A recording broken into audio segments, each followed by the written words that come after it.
Dakarská rally je bezesporu nejnáročnější motoristickou akcí na světě a jen její dokončení je pro mnoho jezdců nesplnitelným snem. Stejně tak tomu bylo ještě před 16 lety u sympatického Francouze Stefana Peterhanzela, který však dokázal téměř nemožné.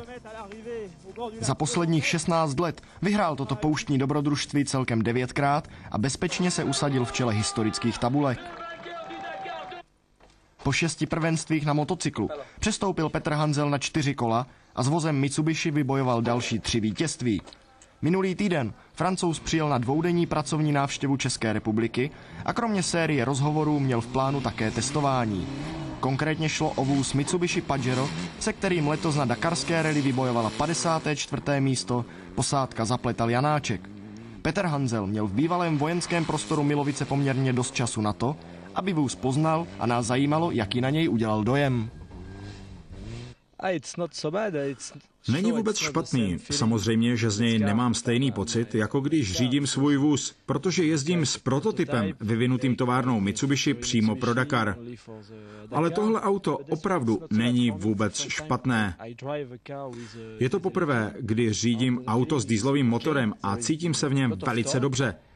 Má obrovský točivý moment a dobré vyvážení. Největším rozdílem je pro mě poloha těžiště.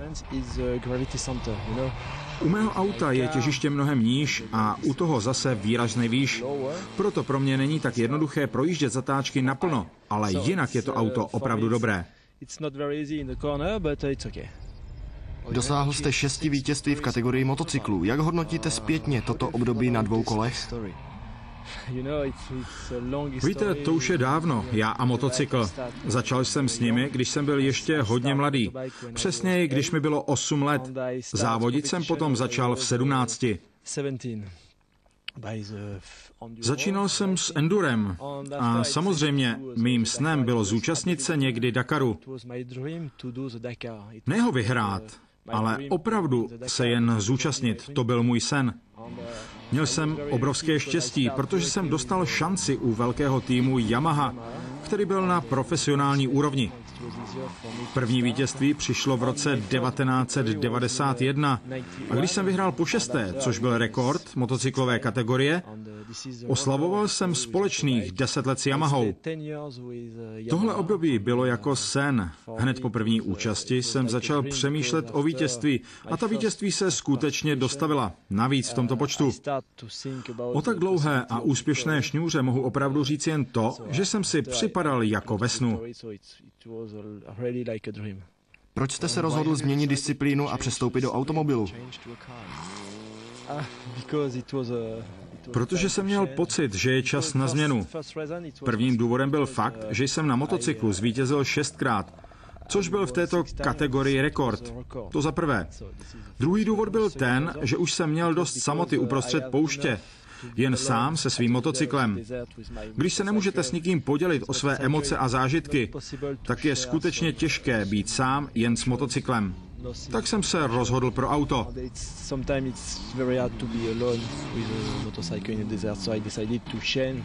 U automobilu je totiž možné mluvit se spolujezdcem o závodě, o okolí a je mnohem jednodušší se vším vypořádat. Třetí důvod byl ten, že kategorie motocyklů je skutečně nebezpečná. I v případě malé chyby je zde možnost nehody a těžké újmy na zdraví. Všechny tyto důvody tedy rozhodly. Po přestupu přišly další 3 vítězství mezi automobily. Čekal jste takový úspěch? Ne, na začátku určitě ne. Když jsem začal jezdit s autem, bylo to jen o nové zkušenosti, ale nikdy jsem nepřemýšlel nad možností vítězství. Jenže, jak jsem začal spolupracovat s Mitsubishi, hodně věcí se změnilo. Celý tým pracoval velice profesionálně a v ten moment jsem si uvědomil, že by bylo možné vyhrát i v autě. Opět jsem si tedy připadal jako ve snu.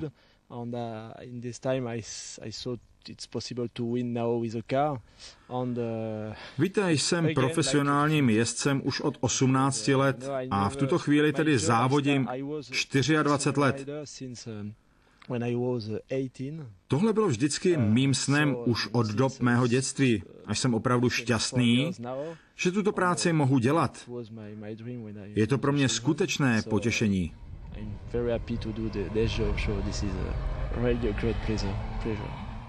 Berete tedy závodění jako práci nebo jako koníčka?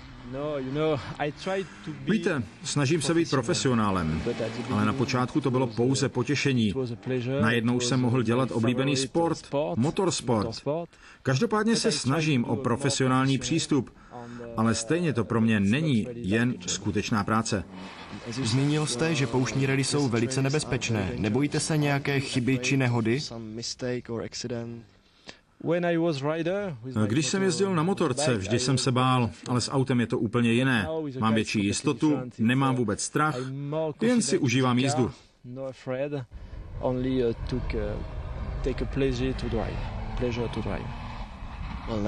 Získal jste už 9 vítězství, 10. máte na dosah ruky. Jaké jsou vaše plány do budoucna? Můj další cíl a hlavně výzva je 10. vítězství. A kdo ví, pokud ho dosáhnu, potom možná úplně skončím se závoděním.